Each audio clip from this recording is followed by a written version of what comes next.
ஒரு சோசியல் மீடியாவில் ஒரு பேஜ் வந்துருக்கு. பாரத பிரதமர் நரேந்திர மோடி அவருடைய படத்தையும் போட்டு ஒரு 2-3 எழுத்து எழுதி ஒருத்தர் போட்டிருக்கார்.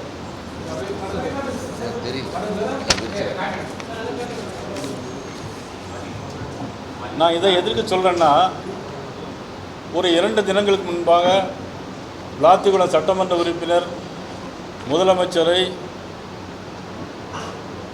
வார்த்தைகளால் பேசியதற்காக இன்றைக்கி அவரை வீடுகளில் சென்று இரவோடு இரவாக அதிகாலையிலே கைது செய்திருக்கிறாங்க.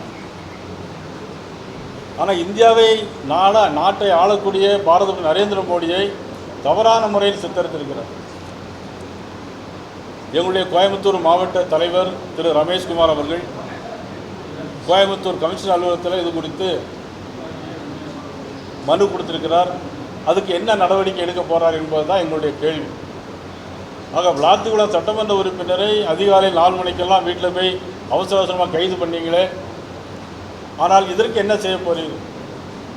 பாரத பிரதமர் உலக நாட்டிற்கே இன்றைக்கு விஸ்வகுருவாக இருக்கக்கூடிய மாபெரும் தலைவர், இந்தியாவை வளர்ச்சி பாதையில் கொண்டு சென்ற மாபெரும் தலைவர், இந்தியாவை இன்றைக்கு ஜிடிபி குரோத்தில் 7% மேலாக உயர்த்தி காட்டியவர், உலகத்திலே அமைதியான நாடாக இன்றைக்கு மாற்றி காட்டிய மாபெரும் தலைவருக்கு இதை போட்டிருக்கிறார்கள். தமிழக காவல்துறை என்ன செய்ய போகிறார் என்று தெரியவில்லை. தமிழக காவல்துறைக்கு இன்னொரு கேள்வி. இதற்கு முன்பு கடந்த அரசு மோடி அவர்களை பார்த்து திமுகவினர் கொலை செய்வேன் என்று சொன்னார். ஆனால் இந்த காவல்துறை இன்றைக்கு கைது செய்கிற காவல்துறை அன்றைக்கு மதுரை உயர்நீதிமன்றத்தில் வந்து என்ன தெரியுமா சொன்னாங்க? மதுரை உயர்நீதிமன்றத்தில் வந்து அவர்கள் சொன்னது, இதற்கு மான நஷ்ட வழக்கு தான் போட முடியும் அப்படின்னு சொன்னாங்க. அதே காவல்துறை இன்றைக்கு திரு ஜோசப் விஜயுடைய ஏவல் துறையாக மாறி இருக்கிறது. ஆக அன்றைக்கு ஆளுங்கட்சியாக இருந்தால், முதலமைச்சராக இருந்தால் அதற்கு ஒரு சட்டமும் அதற்கு ஒரு நடவடிக்கையும், மத்தியில் இருந்தால் கேட்க மாட்டார்கள் என்ற நம்பிக்கையில் அவர்கள் இந்த மாதிரி நடவடிக்கையில் ஈடுபட்டிருக்கிறார்கள். தமிழக காவல்துறை இன்றைக்கு கோயம்புத்தூர் என்னுடைய மாவட்ட தலைவர் ரமேஷ்குமார் கொடுத்த அந்த புகார் மனுவின் மீது உறுதியாக நடவடிக்கை எடுக்கிறார்களா இல்லையா என்பதை நாங்கள் பார்த்து கொண்டிருப்போம்.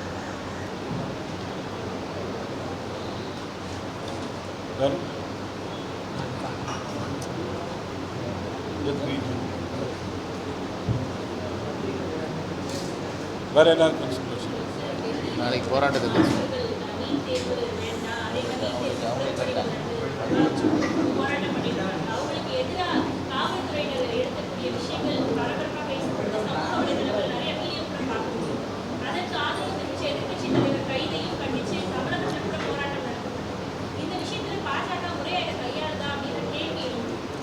அதாவது நீட் தேர்வை பொறுத்த மட்டிலும் இது பல ஆண்டு காலமாக பெரிய சர்ச்சை நடந்துக்கிட்டே இருக்கு. இந்த நீட் தேர்வை கொண்டு வந்தது யார்? இந்த நீட் தேர்வை கொண்டு வந்தது யார் நான் கேட்குறேன். காங்கிரஸ் கவர்மெண்ட். அவர்களுக்கு வெக்கமாக இல்லை காங்கிரஸ் கவர்மெண்ட்டுக்கு? இந்த நீட் தேர்வை கொண்டு வந்ததே ராகுல் காந்தி, காங்கிரஸ் கட்சியுடைய தலைவர். வெக்கமாக இல்லை அவங்களுக்கெல்லாம்? சோறு திங்கிறாங்களா என்ன திங்கிறாங்களே தெரியல. நீட் தேர்வை கொண்டு வந்து 2011ஆம் ஆண்டு நீட் தேர்வை கொண்டு வந்தாங்க. அன்னைக்கு உங்கள் கூட இருந்ததெல்லாம் கூட்டணி எந்த கட்சியெல்லாம் கூட இருந்தது? அன்னைக்கு திமுக கூட இருந்ததா இல்லையா? சரி, 2016ஆம் ஆண்டுக்கு பிறகு 2016ஆம் ஆண்டுக்கு பிறகு இதில் 10 ஆண்டுகள் நீட் தேர்வு எழுதிக்கிட்டே இருக்கதான மாணவர்கள். இதில் குளறுபடிக்கு ஒன்றுமில்லை. அதாவது குளறுபடி லீக்கேஜ் நடந்திருக்கிறது, தகுந்த நடவடிக்கை எடுத்திருக்கிறார்கள். நடவடிக்கை எடுத்த பிறகு யார் காரணமாக இருந்தால் தண்டிக்கப்பட்டிருக்கிறார்கள். அதன் பிறகு நீட் தேர்வு எழுதப்பட்டிருக்கிறது. எழுதிய நீட் தேர்வில் 20 லட்சம் பேர் எழுதியிருக்கிறார்கள். 20 லட்சம் பேர் எழுதி 11 லட்சம் பேர் பாஸ் பண்ணியிருக்கிறாங்க. இதில் நீட் தேர்வை பற்றி பேசிக்கிட்டே இருக்கிறாங்க. 720 மார்க்குக்கு 715 மார்க் வாங்கி பாஸ் பண்ணியிருக்கிறாங்க. 2016க்கு முன்னால் நீட் தேர்வு வரதுக்கு முன்னால் எத்தனை ஏழை எளியவர்கள், எத்தனை தாழ்த்தப்பட்ட சமூக மக்கள், எத்தனை பேர் இன்றைக்கி அங்கே பாஸ் பண்ணியிருந்தாங்க? படித்தவன், பணக்காரன், டாக்டராக இருக்கக்கூடிய பிள்ளைகள் தான் இன்றைக்கி டாக்டர் ஆனாங்க. ஆனால் இன்றைக்கி திருநெல்வேலி தொகுதியில் மானூர் ஒன்றியத்தில், மானூர் கிராமத்தில், குத்தாலப்பெரிங்கிற கிராமத்தில் இன்றைக்கி தோட்டத்தில் வேலை செய்யக்கூடிய ஒரு சாதாரண பெண்மணி, அவருடைய வீட்டு குழந்தை இன்றைக்கி டாக்டர் படிக்கும். 5 பைசா செலவெல்லாம் படிக்கிறாங்க. இதெல்லாம் யாருடைய காலத்தில்?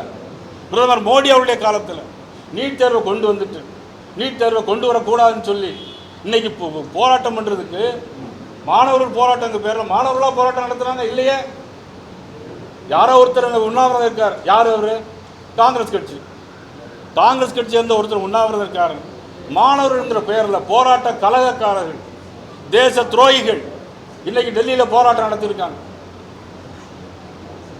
எஸ்எஃப்ஐ கம்யூனிஸ்ட் கட்சிகள் பின்னணியில் இந்த கலகக்காரர்கள் இருக்கிறாங்க. எப்பெல்லாம் ஒரு பாராளுமன்றத்தில் எப்பெல்லாம் ஒரு அமெண்ட்மெண்ட் பில் கொண்டு வராங்களோ, முக்கியமான பில் கொண்டு வராங்களோ, அப்பெல்லாம் இந்த மாதிரியான குழப்பங்களை உண்டு பண்ண வேண்டும் என்பதற்காக காங்கிரஸ் கட்சி வேண்டுமென்றே திட்டமிட்ட செயல். இது ஒரு மிகப்பெரிய தேச துரோக செயல். கண்டிப்பாக நிச்சயமாக நாங்கள் இதை வன்மையாக கண்டிக்கிறோம். இன்னொரு மோசமான ஒரு வேலை, காங்கிரஸ் கட்சி இவ்வளவு கோலத்தனமாக இருப்பாங்கன்னு தெரியாது. மாணவர்களை தூண்டி விட்டு மாணவர்கள் பின்னால் போய் இன்னைக்கு காக்ரோச் கட்சியின் பின்னால் நிற்க வேண்டிய ஒரு அவலமான சூழ்நிலை இன்னைக்கு ராகுல் காந்திக்கு ஏற்பட்டிருக்கிறது. இதைவிட மோசமான ஒரு அவல நிலை ராகுல் காந்தி கண்டிப்பாக வரத்தான் போகிறது.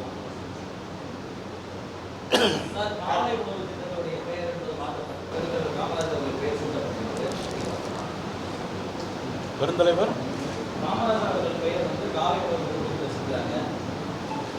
அதாவது மாணவர்களுக்கு மதிய உணவு திட்டத்தை ஆரம்பித்து வைத்தவர் பெருந்தலைவர் காமராஜ். அதன் பிறகு தொடர்ந்து சத்துணவு திட்டமாக கொண்டு வந்தார் புரட்சித் தலைவர் எம்ஜிஆர். இதில் நீ பெயர் வச்சிருக்குன்னு சொல்கிறீங்க, தலைவருடைய பெயர் வைக்கிறதுல ஒன்றும் தவறில்லை.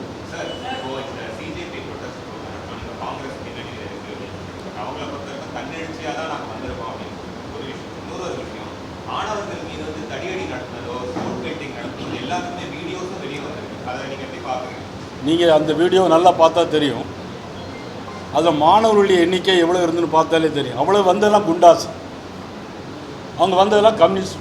பின்னாடி பனியில் பெயர் போட்டிருக்காங்க எஸ்எஃப்ஐ, ஏஎஸ்ஐஎஃப்ஐ, பர்மிஷன் இல்லாமல். பர்மிஷன் இல்லை. பிறகு ஒரு கொடி வச்சுருந்தாங்க, பாலஸ்தீன் நாட்டுடைய கொடி வச்சுருந்தாங்க. பாலஸ்தீன் நாட்டுடைய கொடியை வச்சிருக்கக்கூடியவன் இந்தியாவில் என்ன வேலை? நீட் தேர்வுக்கு பாலஸ்தீன் நாட்டு கொடியை வைத்திருக்கணும் என்ன வேலை கேட்குறேன்னா? என்ன நியாயம் இருக்கிறதுல? அது நீங்கள் நல்லா பார்த்தீங்கன்னா 10 பேர் சேர்ந்து ஒரு காவல்துறையை அடிக்கிறாங்க. 10 பேர் சேர்ந்து வண்டியை ஜீப்பை மாற்றி போட்டு தீயரிக்கிறாங்க. அப்போ என்ன செய்ய முடியும்? உங்களை ஒருத்தர் அடிக்க வராரு, நீ என்ன பண்ணுவீங்க? ஒழிச்சு ஓடுவீங்களா? தடுத்து நிப்பாட்டுவீங்களா? சட்டம் ஒழுங்கை பாதுகாக்க வேண்டியது பாரதிய ஜனதா கட்சியினுடைய கவர்மெண்ட். நிச்சயமாக நியாயமான முறையில் நடைபெற்றிருக்கிறது. இதை தூண்டி விடுபவர் ராகுல் காந்தி. கம்யூனிஸ்ட் கட்சி இங்கே போராட்டம் நடத்துகிறாங்க, இங்கே தீக்காகாரம் போராட்டம் நடத்துகிறாங்க. என்னன்னா ஒருத்தன் கையை பிடிச்சா வக்கீல் தான் சொன்னார், ஒருத்தன் கையை பிடிச்சா அவன் காலை பிடிச்சி இழுப்பாங்க.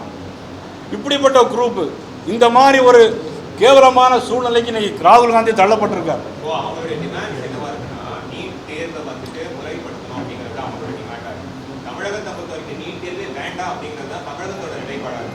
சார் இது திரும்ப திரும்ப சொல்லிட்டு 10 வருஷத்துக்கு மேலாச்சு. நீங்கள் சொல்லி நீங்கள் உங்களுக்கு 20 வயசு இருக்கும்போது அனைவன் 30 வயசு இருக்குன்னு நினைக்கிறேன். உங்களுக்கு 20 வயசு இருக்கும்போது படித்த பாடம் சார் இது. ஒன்றுமே செய்ய முடியல அந்த நாட்டை. அதாவது பாரதிய மோடி அவருடைய திட்டங்களையும் பாரதிய ஜனதா கட்சியின் வளர்ச்சியும் பிடிக்காதவங்க கையில் எடுக்கிறதுக்கு ஒன்றுமே இல்லை. உச்சநீதிமன்றம் உச்சநீதிமன்றம் வரை கன்ஃபார்ம் பண்ணி பிஜேபி வைக்கக்கூடிய முக்கியமான கோரிக்கை நடந்த பேப்பர் லீக்கு நடந்த பொறுப்பேற்று பதவி விலக வேண்டும் சார். இதுக்கு தர்மேந்திர பிரதான் எதுக்கு சார் பதவி விலகணும்? ஒரு head of the department minister அவருக்கு கீழே உள்ள டைரக்டர் அதில் லீக்கேஜ் ஆகிருக்கு. நடவடிக்கை எடுத்திருக்காங்களா இல்லையா? சஸ்பெண்ட் பண்ணியிருக்காங்களா இல்லையா? அதன் பிறகு தேர்வு நடந்திருக்கா இல்லையா? எவ்வளோ பேர் தேர்வு எழுதியிருக்காங்க? 20 லட்சம் பேர் தேர்வு எழுதியிருக்காங்க. 11 லட்சம் பேர் பாஸ் பண்ணியிருக்காங்க. 720க்கு 715 மார்க் எல்லாம் முடிஞ்சு போச்சு. இதில் நீ இப்போ நீட் வேண்டாம்னா இப்படி என்ன சார்? நாட்டை பைத்தியக்காரன் ஆளுற மாதிரி நினைச்சிட்டு இருக்கேன் சார். நடந்தது சரின்னு யாரும் சொல்ல முடியாது. அதாவது எல்லா காலங்களையும் தேர்வு வந்திருக்கு, அதுக்காக நான் நியாயப்படுத்த முடியாது. காங்கிரஸ் 10 ஆண்டு காலம் ஆட்சியில் 11 தடவை நீட் எக்ஸாமில் கசிவு நடந்திருக்கு.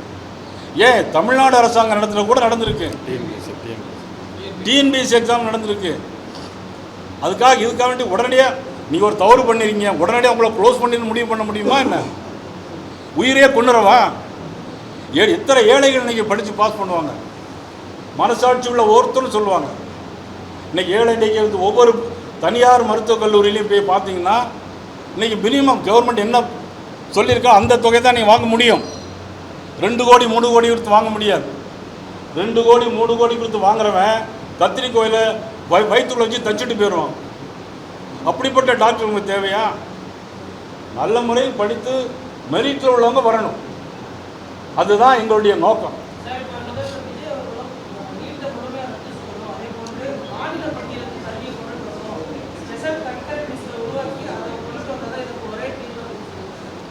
சார், முதல்ல மாநில பட்டியலிருந்து மத்திய பட்டியலுக்கு மாற்றினது யார் சார்? கல்வியை முதல்ல மாநில பட்டியலிருந்து மத்திய அரசுக்கு மாற்றுறது யார்? சரி, திரு ஜோசப் விஜய் அவர்கள் இன்னும் நான் ஒரு நினச்சேன், ஒரு கொஞ்சம் விவரம் உள்ள ஆளுன்னு நினச்சேன். அப்படி இருக்க மாதிரி தெரியல. எத்தனை வருஷமாக நீட்டு எழுதிட்டே இருக்காங்க. இன்னும் வேண்டாம் வேண்டாம்னு சொன்னால் எப்படி சார் முடியாது? முடிஞ்சு போன பிரச்சனைக்கு இப்போ தீர்வு காண வரணும்னா எப்படி சார் முடியும்? அது மட்டும் இல்லை, ஜோசப் விஜய் அமைச்சரில் 2 பேர் மத்திய அரசுடைய அனுமதி இல்லாமலே வெளிநாட்டுக்கு போகிறாங்க. இப்படி தான் ஒரு அமைச்சர்கள் லட்சணமே இருக்கும். அவருடைய லட்சணமும் அப்படி தான் இருக்கும்.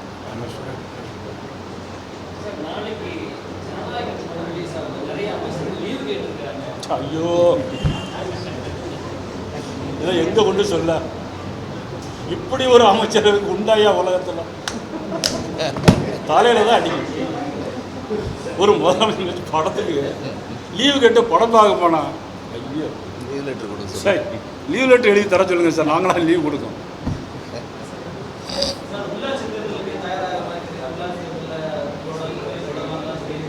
சார், கூட்டணி பற்றி எல்லாமே தகுந்த தேர்தல் அறிவிச்சோன்னா வரும். உள்ளாட்சி தேர்தலுக்கு பாரதிய ஜனதா கட்சி தயாராக இருக்குது. சிரிப்பு தான் என்ன செய்ய முடியும்? போராடுற அப்படின்னா ராகுல் காந்தி பார்த்தா இன்றைக்கி கடைசி நேரத்தில் அவனுக்கு புகலிடமே இல்லை. கரப்பாம்பூச்சி பின்னால் போய் உட்காந்துருக்காங்க. இங்கே ஜோசப் விஜயை பார்த்தா இவர் லீவு வேணும்னு மந்திரிகளாம் லீவு கேட்காங்க. சார், நாட்டை ஃபைலை படித்து பார்த்து நல்லா பண்ண சொல்லுங்கள் சார். ஒரு அமைச்சர் சொல்கிறாரு, எனக்கு அதுக்கும் சம்மந்தம் இல்லை, பழனியில் 100 கோடி ரூபா சொத்து, என்னுடைய உறவினர் இல்லைங்க. யார் கேட்டால் உறவினர் இல்லைன்னு யார் கண்டுபிடிச்சி சொல்லுங்க தானே நான் சொல்கிறேன். நாங்கள் 100 கோடி ரூபாய்க்கு சொத்து பேர் கண்டுபிடிச்சி கொடுங்க, தண்டனை கொடுங்கன்னு தானே சொல்கிறோம். உங்களை நாங்கள் ரிசைன் பண்ண சொல்லலை. அறநிலையத்துறை அமைச்சர் நான் ரிசைன் பண்ண சொல்லலை. நீங்கள் தர்மேந்திர பிரதானை ரிசைன் பண்ண சொல்கிறீங்க. நான் அவரை ரிசைன் பண்ண சொல்லலை. தவறை திருத்திடுங்க, கண்டுபிடிச்சி நடவடிக்கை எடுங்க. கரூரில் அரசு அதான் அறநிலையத்துறைக்கு சொந்தமான இடத்த இனாம் போது நிலத்தை யாரும் கொடுக்காதீங்க, கொடுக்க முடியாது உங்களால். நான் ஏற்கனவே படித்து சொல்லியிருக்கேன். 1947 ஒருத்தர் கேஸ் போட்டார். 1968 தான் சுப்ரீம் கோர்ட்டில் தீர்ப்பு வந்துச்சு. 80 வருஷம் கையில் வச்சுருந்த லேண்டு, இனாம் லேண்டு, கோயில் லேண்டு 80 வருஷம் கழித்து சுப்ரீம் கோர்ட்டில் சொல்லியிருக்காங்க, நீ 180 வருஷம் வச்சாலும் சரி அது உனக்கு சொந்தம் கிடையாது, கோயில் தான் சொந்தம். கோயிலில் யார் பூஜை பண்ணுறாங்களோ அவங்களுக்கு தான் கொடுக்கணும். கோயிலில் யார் மணி அடிக்காங்களோ அவங்களுக்கு தான் கொடுக்கணும். கோயிலில் யார் சேவை செய்கிறாங்க தூக்குறாங்க அவங்களுக்கு தான் கொடுக்கணும். அவங்க முடிஞ்ச பிறகு அது அடுத்தால யாருக்கு வரும் அவங்க தான் கொடுக்க முடியும். ஆனால் அதே நேரத்தில் ஒரு விஷயத்தை தெளிவாக சொல்கிறேன். திருநெல்வேலியில் என்னுடைய ஊர்லேயே இருக்குது நெல்லையப்பர் கோயில் இடம் இருக்குது. வீடு கட்டி 50-60 வருஷமாக குடியிருக்காங்க. அது குடியிருப்பு பகுதி. 60-70 வருஷமாக இருக்கிறாங்க.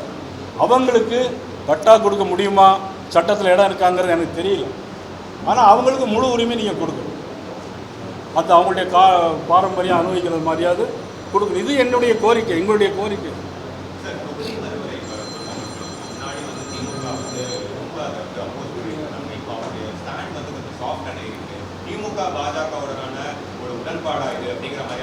இப்போ அவங்க சாஃப்டாக இருக்காங்களா அல்ல ஹார்டாக இருக்காங்களான்னு எங்களுக்கு தெரியாது. இது அவங்கள்ட்ட கேட்டிங்கன்னா தான் தெரியும் சாஃப்டாக ஹார்டாக இல்லையான்னு. ரைட், வணக்கம்.